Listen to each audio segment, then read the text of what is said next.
Welcome, everyone, to this edition of Locker Room Chat brought to you by the Shattleman Sports Museum of Tacoma and Pierce County and Rainier Asphalt and Concrete, the #1 asphalt and concrete repair contractor in the Tacoma and Seattle areas. For quality workmanship and top-notch customer service, contact Rainier Asphalt at www.rainierasphalt.com and let them know that you heard about them on the Locker Room Chat. I'm Steve Thomas, your host today, and we're very excited and very pleased to have as our guest Lloyd Blanusa, who is one of the outstanding fast-pitch softball stars in the South Sound Tacoma area during the 1940s, the 1950s, 1960s, and for that matter, right up until the present. Lloyd, first of all, very pleased to have you as our guest today. And I want to go back to your background growing up in this area because you grew up in Buckley during the Depression era. Tell me about your family life and growing up in those early years. You know, my mother and dad were both immigrants. My dad and mother came from Croatia and Serbia. So they settled in that Buckley, Wilkeson area. My dad was a coal miner, and it was coal mining country at that time, you know. And he settled there, and then in his latter years, when I came along, he had a raspberry farm. So I got a lot of experience hoeing raspberries and didn't have to pick them, but hoeing them and that kind of stuff. So we grew up there, and I grew up in a family of 8, but I had an older brother and a younger brother. When I say older, he was about 3 years older than me, and a younger one is a couple of 2, 3 younger than me. And we were playing whatever ball was in season, we were playing it, you know. And we didn't have the equipment. For example, for a football, we used a condensed milk can, if you can believe that. For basketball, we cut the bottom out of a 3-pound coffee can, and we used a tennis ball for that. So those are our days. And then, of course, we lived along the South Prairie Creek, and so a good deal of our time was spent either swimming, fishing, or catching salmon in that river. That's great. And you had to kind of improvise in those days as far as getting a ball to use and to play with. Oh boy, I'll tell you, if we ever got a ball, once in a while we'd get a baseball, and that would last, and we'd have tape all over it, you know, to cover. When the seams broke, we'd tape it up and use it till it was. Oh, we lived a little along. There was a little creek ran right in front of our place. Once in a while, a ball would go in there and we'd lose it, but that was a catastrophe. Well, it sounds like you had a great family life in those years growing up in Buckley, and not unlike a lot of us in those years of picking berries or hoeing berries and playing with the other brothers and sisters. Yeah, those were the days. Tell me about growing up in those years, and you played them all, like you said, Lloyd. You played baseball, you played basketball, you played football. Did you have a favorite growing up, or was it just whatever you happened to have in front of you that was there to go out and get outside and play? I think probably basketball at that time was my favorite. Although, you know, baseball was really popular. All these little towns had a team. Burnett, I lived in Burnett, and they had a team, and Wilkeson, Carbonado, Ravensdale, Black Diamond, they all had a team. And they played at Burnett. They had a field there where the gas station is now. And so we'd go watch all their games, and once in a while we'd get a ball somehow, you know, and oh man, we had a ball to play with. So my brother and I used that ball till it was no longer useful. But those were the days. As I say, basketball was probably my favorite. Football, I was pretty good at it, but I didn't like it because I didn't like getting hit. And baseball, of course, when I was a kid in Buckley, when I first was growing up, they played in the Puget Sound League, and they played fast pitch softball, if you can believe that. And a kid named Jerry Cutler moved into Buckley, and he was a windmill pitcher. Well, I was probably in the 5th grade, 6th grade. My brother was in the 7th or 8th, and we saw that and was, my gosh, that's really something. So we devised games pitching that damn ball like he did, you know? And I never, after he left, when the war started, then they started playing baseball. And a group of us, when I was a junior, a group of us students really got the team organized and got the coach, he was a football coach, to coach us. And so we started baseball actually at Buckley in my junior year. It was, we had some pretty good teams. You must have been a really good athlete, Lloyd, growing up, because you got a scholarship to play football at the College of Puget Sound, now UPS. That didn't quite work out. Tell us about, going to college at UPS and initially wanting to, or at least getting the scholarship to play football, but then kind of turning eventually to baseball. And graduation I wasn't quite sure. I was probably thinking more about going to school at Western, and because everybody from Buckley seemed to have gone to Western in those days. But the football coach, the new coach, Frank Patrick, was the new coach at CPS. And he came out to our graduation and he told me, Lloyd, I'd like to give you a scholarship to play football. I wasn't really crazy about playing football in college, and I didn't tell him right away, but we'll give you a scholarship. It was $150 a semester at that time, imagine. And I called him up a few weeks later and says, I don't want to play football. I want to play basketball. In that case, we'll only give you half a scholarship. So I got $75 a semester. So I played basketball. It was right after the war, and all these guys were older than I was, and they were bigger, and they came back, and so it was hard competing with those guys. I got in very rarely. I did earn a letter in my freshman and sophomore year, and then along about the junior year, I joined a fraternity at UPS. It was the Kappa Sigma fraternity, and they were really a bunch of jocks, and we're really into intramurals, and intramurals softball season came along, and I thought, I went out, I want to play, yeah. I played every the intramural sports, but I went out with them, and I hadn't thrown a windmill pitch in 5 years. I got off, I said, I can do that, because we had a pitcher. Yeah, I can do this. Oh, Lloyd, you're not going to pitch because we've got a senior that's a pitcher and he's going to pitch this year. Oh, okay. So the next year, that would have been 1949, I was the pitcher. Holy cow, I realized that I can do this pretty well. And we won all our games, didn't lose any. And word got around that, hey, this kid at CPS is a pretty good pitcher.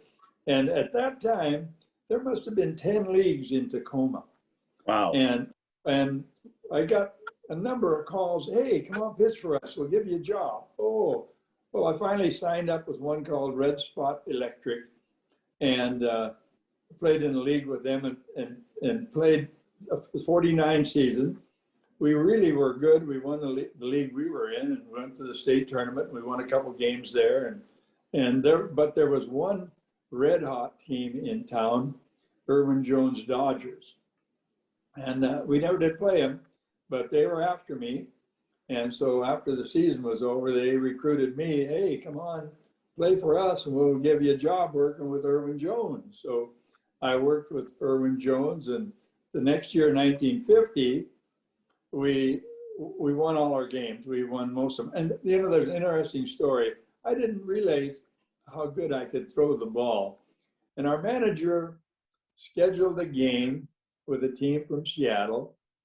And there was a pitcher up there, trying to think of his name right now, but he and Eddie Feiner. If you ever heard of Eddie Feiner, yes, Eddie Feiner was probably the top-notch pitcher in the country. He's formed that group called the King in His Court, and it was 4 guys. He'd go around the country and barnstorm. Well, he and this other pitcher, the one I was going to face, they had many games in Seattle where 1-0 and extra inning games. And I thought, holy cow, I got to pitch against that guy? Yeah. Well, they came to Tacoma, and quite a crowd came out that night to watch us play.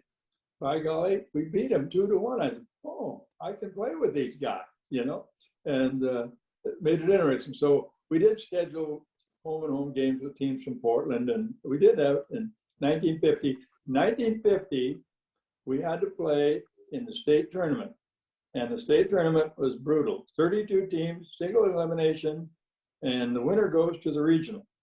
Well, 1950, we had to go to Portland. We won our first 2 games, and then we go against the team. We had to go against a team from Eugene, Oregon, and they had a pitcher by the name of Bobo Willis. Bobo was a legend in the Northwest as a pitcher in Eugene. Well, I had to pitch against him, and I remember losing the game 2-0. If you remember that, I can go. The next day, we had to pay we got in the loser's bracket. Then 3 teams left. We got in the loser's bracket, and we had to play against a pitcher named Bob Bessler from Seattle. He was a landmark pitcher too, and we lost that game, so we're out of it. So the next year, that would have been 1950. That was 1951. I stepped ahead here. 1950, we had to play in the state tournament. 32 teams, a single elimination, and we played it down at down at Olympia. We won all our games. We got to the finals. We got to play a team from Tacoma that we'd beaten 6 times in a row. We ended up losing to them in 8 innings, 2-1, and we didn't go to the regional. So the next year, 51, Tacoma was made a metro area, and they got an automatic berth. The winner of the Tacoma Metro got an automatic berth to the regionals. So the Bobo Willis story was a 51 story. But then in 1952, we loaded up a little bit. We had a couple of players.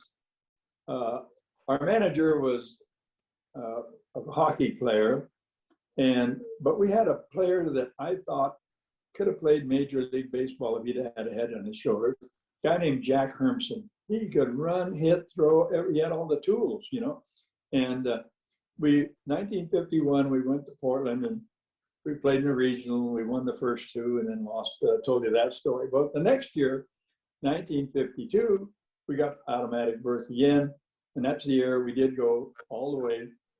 I remember pitching the first game. I pitched. That was one of the few no-hitters I've ever thrown in my life in the first against a Portland team. And then we picked up a kid, another pitcher. He was in the service. He was from Wisconsin, and they'd been called up by the National Guard. And so we picked him up, and he was a slingshotter. He won the second game. And then I'm thinking, third game, I got a day's rest. We got to play Longview team. We lose 2-0.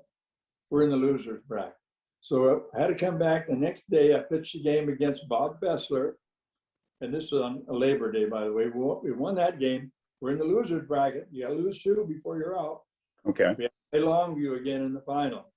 And the left-handed slingshotter, we win the first game.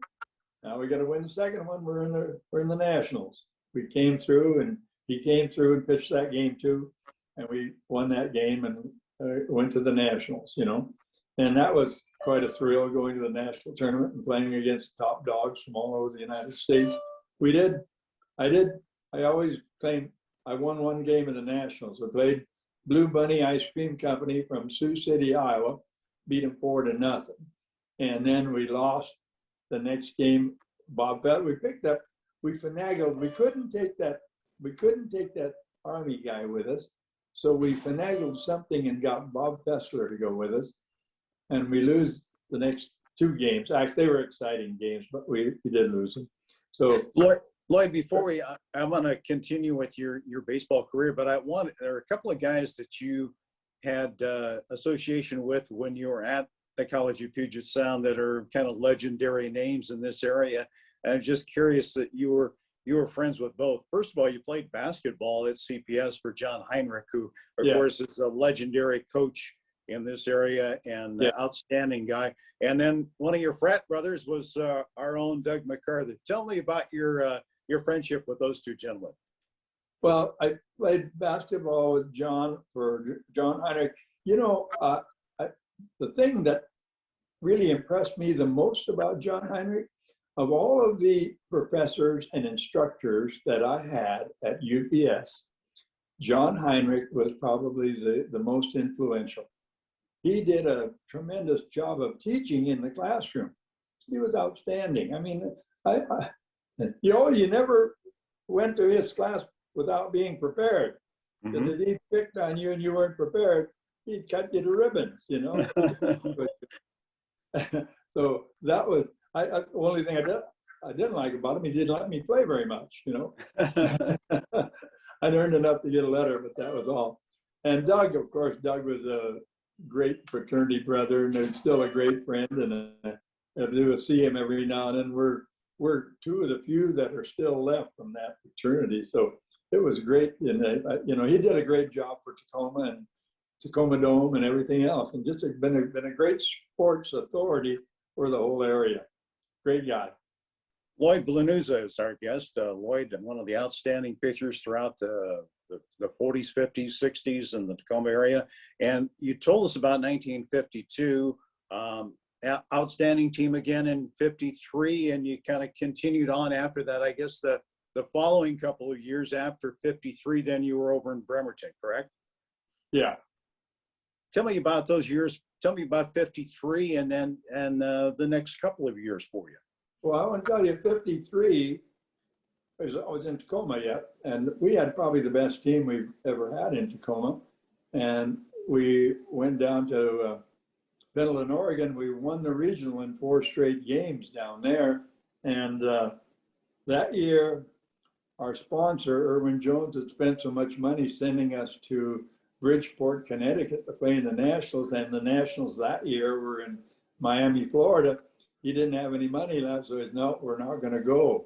So we were a little disappointed with that. And then in the meantime, 52, I started teaching, and I started teaching at South Kitsap. Okay. Which is right next to Bremerton. So Bremerton people were always calling me, hey, come on, pitch for us, come on, pitch for us. And I didn't like to go to Bremerton because you had to go to that state tournament. You know, you didn't get the automatic berth. But in 54, in Bremerton, we had a really good team. And I pitched a memorable game there. And there was another great pitcher that Bremerton had a good league, and boy, man, the fans really turned out for us to watch those games. There was one other team called Shop 38, and they had a pitcher named John Ridley. He really could hum the ball. Well, we got in the state tournament. We won our first 2 games. Who do we have to play?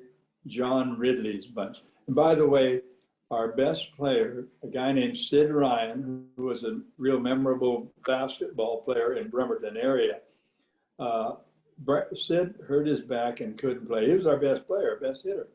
And we had to go against Ridley. We went 15 innings, lose 2-1 to Ridley, get in the loser's bracket in the state tournament, and you're done. And we won another game or 2, but we didn't make it. In 1955, I played in Bremerton again. I had a knee operation, and I didn't come back to play until August of that year because of that knee, and I wasn't very effective. So those 2 years were kind of, the second year was a washout. The first year was a good one, but the second year was kind of a washout. Well, 1956 was a memorable year for you because that's when you took your bride.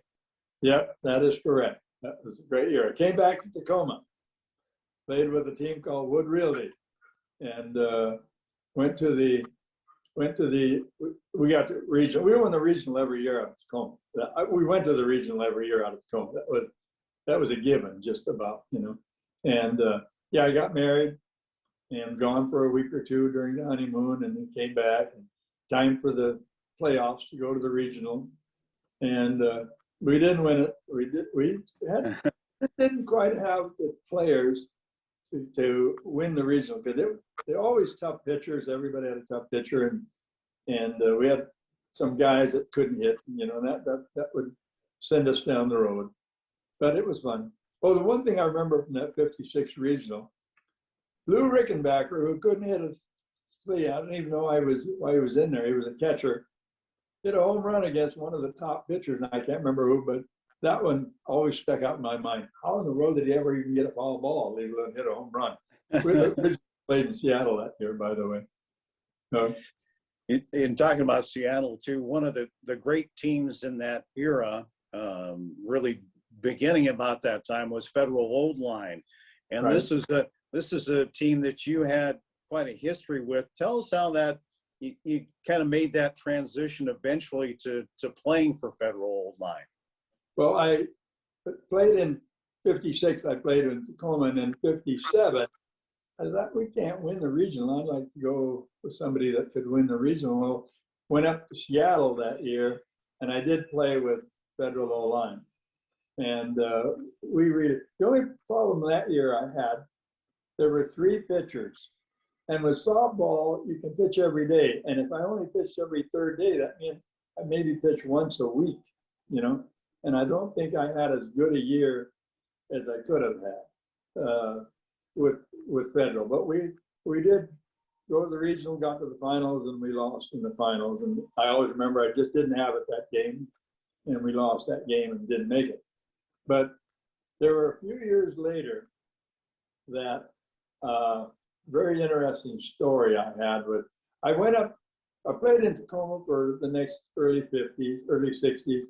In 1965, I decided I'm going to go up to Seattle and play. We got a better chance of getting to the Nationals regional from there. So I went up and I signed with a team called the Doghouse Restaurant. We had a good team. Went to a lot of, we had a tournament every week somebody, and we won a few of those. We had a good team. And we came to the end of the year, we had to go through the playoffs in Seattle to get to the regional. And they had a tournament in Seattle called the Knockout. 64 teams. Wow. Lose one and you're out. Well, we got down to the finals and we're playing Bob Fessler's team. And before the game starts, however, this is where it was interesting for me. The manager from Federal Line, who I'd played for before, came up to me and he said, "Hey, Lloyd, if you lose this game, we'd like to pick you up and take you to the regional with us." Holy cow. If we win this game and go to the regional, we don't have much of a chance of winning it. But if I lose this game and we go to the regional, we've got a good chance of winning that and going to the Nationals. So, however, make it interesting. I did get a base hit in the, I bet 5th or 6th inning to drive in the tying run. So it was 1-1. So it went 8 innings. So normally softball is 7 innings. It went 8 innings, and we lost in the 8th inning. So I didn't feel too badly about losing that game because I was going with Federal. And so we went with Federal. They picked me up. We went to the regional down at Medford, Oregon. And I can remember I pitched we won the first game, we won it. I pitched the second game, we won that one. And then I thought I wouldn't pitch many more because we had 2 other good pitchers. Well, it turns out one got sick and the other had a sore arm. So I had to pitch that game. So I ended up pitching that game and we won that. So now we're in the finals. And one of the guys couldn't pitch. He was still sick. And he put him in anyway. We had 3 pitchers at that time. He put him in, and about the 2nd or 3rd inning, he put me back in because there was a couple of guys on base. I got him out, pitched the 3rd, 4th, and 5th inning, and then he took me out of the game. And I said, "Why the hell? Why did he take me out? I could never figure that out." And I was talking to players later on, and I said, I could never figure out why he took me out of that game. Well, he told us later he took you out because he didn't want to pick up pitcher winning 3 games in the regional. So, so we won the regional anyway. We won it, and we went to the hotbed of fast pitch softball, Clearwater, Florida.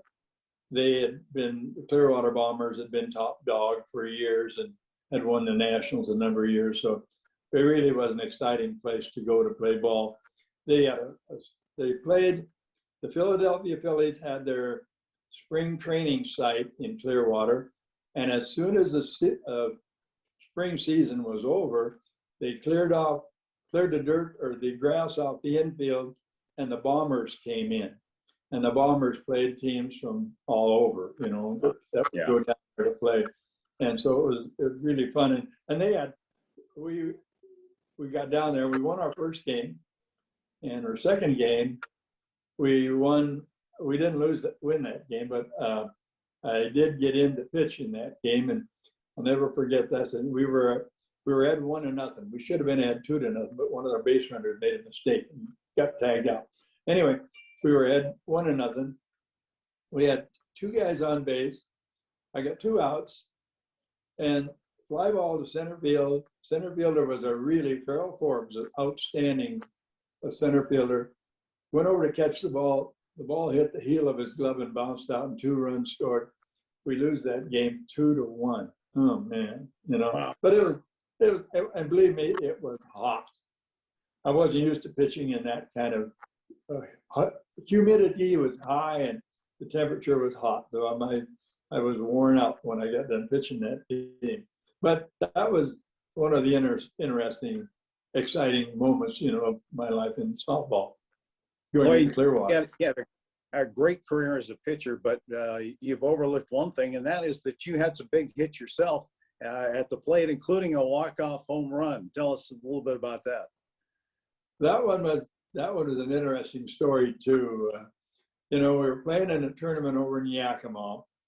I was in the bullpen that day, and Chico Thayer was pitching. Well, in the bottom of the 6th inning, Chico was a good hitter and a good pitcher. He hit a home run, and we went ahead 1-0. Well, our manager, George Karpak, and George was probably the outstanding first baseman in softball in the Northwest for years. George was our manager, and George said, "Oh, put the closer in, put you in, to close the game out." Well, he put me in for the top of the 7th, and I got the first 2 guys out. Next guy got on base, and I can't remember whether I walked him or he got a hit or anyway, it was a close play at first. And then the next guy up, Orr Markham, was a legend in hitting, and I didn't want to face him. Orr hits a home run. We're now down 2-1, and I realize now how these closers in baseball feel after they blow a game. So I'm thinking, oh man, we blew the game. Well, bottom of the 7th, we had the first 2 guys go out, 3rd guy gets on base, and George had set me up in a lineup so I was up next, and I had to face this guy, pretty good pitcher. Well, I took a couple balls, threw one down, hit one, high pop fly, second base, 3rd out, game over. Nope, game not over. Illegal pitch. The pitcher was doing a thing called crow hopping. You had to have your foot in contact with the rubber when you release the ball. He was jumping 2 feet in the front of it with this crow hop and then releasing. Well, the umpire called him on that pitch. So I get a reprieve. The next one, he threw me one down the middle, and I only hit a couple home runs in my life, but I hit one out of the park. That was a memorable occasion too. Lloyd, tell me a little bit about your pitching now. Did you have a favorite pitch as a pitcher? You told me about how you kind of generated some speed and that type of thing. What kind of array of pitches did you have? I had 2 pitches, a rise ball and a drop. Okay. If I tried to develop a change of pace, if I could have developed a change, I would have been much more effective. But the drop ball was my best pitch, and it was my strikeout pitch. And when I first started playing the first year, we pitched from 43 feet. And then the next year they moved us back to 46, and that worked to my advantage for the drop ball because it gave us a little bit more room. But as I say, if I needed a strikeout, the drop was my favorite. But the rise ball, yeah. In your career as a teacher, you started off, you mentioned at South Kitsap over in the Bremerton area, and then you made the move back to your alma mater at Buckley, now White River in the late 50s, 1957, I believe. Yeah. As a teacher there, Yeah. closer to home, obviously, and I know you had a great career as a teacher as well there. Well, I did. I coached baseball for about 4 or 5 years, and kind of drove me nuts because, you know, in the springtime here, it rains all the time, and the rain would be coming in. I'd say, oh, we're not going to turn out today, and the rain would clear, and the sun would come out. The next day, that cloud would come out, and oh yeah, we're going to turn out. It would rain. So I did 5 years. We weren't too bad. Had some pretty good pitchers, pretty good teams. But then I was coaching junior high basketball for quite a number of years, and then I got the opportunity to go move to the varsity. And at the varsity level, we had, when I first started, we had an outstanding player who played at UPS for 4 years, Phil Heim. Maybe you remember that name. Yes. He won there when they won the national championship. But with him in there, we ended up winning the state tournament in 1973. That was a great moment. The whole town was really excited, and so were we. And 74 and 75, 74, we won the league championship, and we were an A school playing in a AA league. So we had a lot of momentum going in. And the 74, we didn't even make it to the state tournament. We had a playoff, and we lost a game to North Mason. That was a brutal loss for us, because we had another good, better, that's the best team we've ever had there. And then the 75, even with Phil there, we did get to the state tournament. We took 5th place. We lost a game that I'll never forget against Kalama. Every time I go through that town, I think, oh my gosh, we to those guys. It was a close game all the way. We scored to go 1 point ahead with 2 seconds to go. So when 2 seconds to go, the game isn't over yet. And I'll be darned if they didn't throw a ball to midcourt and the guy threw it up and it went in, and that tied the game, or they won the game. It was brutal. But we came back and won our next 2 games. We got 5th place that year anyway, so we didn't do too badly. I'm curious, and I could be wrong on this one, Lloyd, but playing as a Class A team in that era, did you play then the state tournament at the UPS Fieldhouse? Because that was the tradition during that era, and there were so many great teams, and the atmosphere was just fantastic. Oh yeah, that year we played in the AA league. You know, we had Curtis and Bethel and Sumner, all these teams that we had to play against, and we held our own. In that year, the year we won the state championship, we went in there with a 9-11 record, and that was very misleading because we played our first game of that year. We went down to Sumner to play our first game of the year, and I can always remember we're behind 25-6 at the end of the first quarter, and I thought, what in the world have I gotten myself into here? Well, we caught them at 43, and then we lost the game in the last couple of minutes, and you know, in that. From then on out, we're going to be okay. The next game we played Fife, and we beat them quite handily. And then the next night in turnout, Phil Heim slipped on the floor and broke his thumb. Oh. And so he was out. He was out until February, late February, just in time for the playoffs for the state tournament. And we had to play we had a playoff to get into the tournament, first of all. And we didn't have a regular playoff. We had to play Decatur. Man, I was worried about Decatur. Decatur was a new school. They were in the Puget Sound League. They were in Federal Way. And we got to play those guys. Oh, man. We had to play them down at Washington High School. We ended up beating them something like 99-30. Holy cow. And then the next day, we had to go over, play over at East Bremerton. We had to play North Mason over there, and we ended up beating them by about 20, and they had a good team. Well, the next day was Sunday, and they had the drawing for the state tournament. And you probably remember Don Davison. Yes. Outstanding sports writer for prep sports. He had an article in the paper the next day, and he said, in that article, he said, look out for White River. They've got a really good team, and they could be a dark horse to win the state tournament. Well, turned out he was right that time. We got in and we managed to win every game. Every game was close, you know, in that series, especially the one game. I always remember we were behind by 1 point with 10 seconds to go. Actually, I can go back even further than that. In our second game, we're playing Colfax, and we've got a 1 point lead, and there's about 30 seconds to go. They have the ball.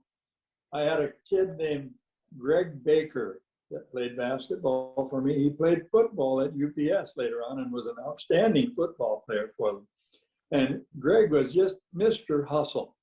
You know, it didn't matter whether practice or turnout or what it was, he played one level, full ball all the time. He intercepted the ball, went down, made a layup. We ended up winning that game by 3 points, you know, so that was an outstanding win. The next night, Friday night, we're behind by 1. Had a player by the name of Kim Beda. We've got the ball, 10 seconds to go. We've got the ball. We're behind by 1. He put up a shot from the head of the key, and he had a funny looking two-handed shot, but he was pretty accurate, so I never tried to change it. The ball went in. I'm telling you, the roof on that field house, it exploded. Oh. And I'm telling you, we ended up winning that game by 1 game. And then the next game we've got to play OMAC, and I don't know whether they lost the game or not all year. They were outstanding. They had a player or two from OMAC's team played for UPS later on too. But that game, I can always remember my brother calling me, and he was quite a sports fan, saying, well, you won 3 games, but you can't beat OMAC. And I told him, you be there tonight, and I know you will be. We'll show you. And I think there's one other experience I had there that helped us win that game. When I was in high school, as a junior, we had a really good team. They only had 1 tournament in those days, you know, win your league and you go to the tournament. Mm-hmm. We beat Lake Washington, and that was the only game they lost. We lost the game to Puyallup, and we lost the game to Clover Park, so we lost 2 and we didn't make it. But anyway, I can always remember the school would take us down to that tournament in Seattle at the university, and we would watch all 8 games and enjoy them and get home. Next day, I went to school, run into a friend of mine named Leo Caviezel, and he said, hey, Lloyd, my sister lives a couple blocks away from the university. You want to go down and watch the rest of the tournament? Yeah. So we skipped school and went down to Seattle this was Thursday, watched all the game Thursday. Friday morning, got up early, went over to watch the consolation games, pulled into the parking lot. Who in the world should pull into the parking lot right alongside of us but my school principal? Oh, what are you guys doing here? You're supposed to be in school. I'll see you in my office on Monday. Oh, man. But we watched all Friday. But the event that happened on Saturday, we usually would sit with a student in some student section and mingle with the students. Had a lot of fun doing that. Well, on Saturday, we couldn't get Lincoln of Seattle was playing somebody. I don't know who, but they had a full crowd of white clad shirts, I remember. And a few minutes before the consolation game, we're sitting there and the Lincoln crowd goes nuts. Holy cow, and the Seattle people are making all the bright eyes. Leo, what's going on? He said, well, the Lincoln team just came into the stadium. Boy, that little episode remained in my memory for a long time. I'll go back down to our tournament. I called somebody from our team, I think our head yelled later, and said, save our team some seats, because we'll be there about 6:45. Well, the place is packed. They closed the gates at 6 o'clock, I heard, and wouldn't let anybody else in. It's 5,000 people in there. They let us in through the back door. when we came in, the White River crowd just exploded, and did that pumped us up something severely, you know. And then when we watched the first half, then when we got up at halftime to go get dressed for the final, the crowd again just exploded and gave us a real send-off. Well, we got dressed, came out for that game. That little send-off, that noise gave us, we were pumped up so much that one incident at the beginning of the game set the pace for the whole game. Phil Heim went up and blocked the shot, knocked it clear out of bounds. And from then on, we're playing Omak. They made, I think, one basket out of 20 in the first half. And it was all because of that block shot, because they changed the angle of their shot, you know. Wow. Well, that game turned out to be a Donnybrook. I think it was ended up as the lowest winning score for a state championship ever. It might still stand, you know. I think we beat it by about 3 points that game. Wow. But it was. Wow. Well, Lloyd, you had some outstanding associations, some friendships through the years, and before we put a kind of a wrap on your fast pitch softball career, one thing that I had forgotten about was that when you were kind of first getting into fast pitch and you made some great friends and so forth, but there are a bunch of guys that were hockey players that kind of stood out in terms of kind of helping you getting into the sport, and those guys continued on. Hockey players seem to have kind of a niche as to having some real ability in the sport of fast pitch softball. Doug Adam was our manager, outstanding player, fast, you know, and he could bunt and get on base. And softball, a game was get on base, bunt him to second, and base hit, win the game 1-0. Yeah, we had Doug Adam and Joey Johns. He played for years for Tacoma, and he was around Tacoma, you know, for a long time. He was a pitcher for us. He and another pitcher, before I came on to the Irwin-Jones scene, Bob Frankowski was probably the outstanding pitcher in town. But he was an underhand thrower. He wasn't a windmiller, you know. Oh, okay, yeah. He helped me quite a bit, you know. I was 20, 21 years old, and he's 35, 40, and so he helped me quite a bit as far as what to throw and how to throw it and what have you in those days.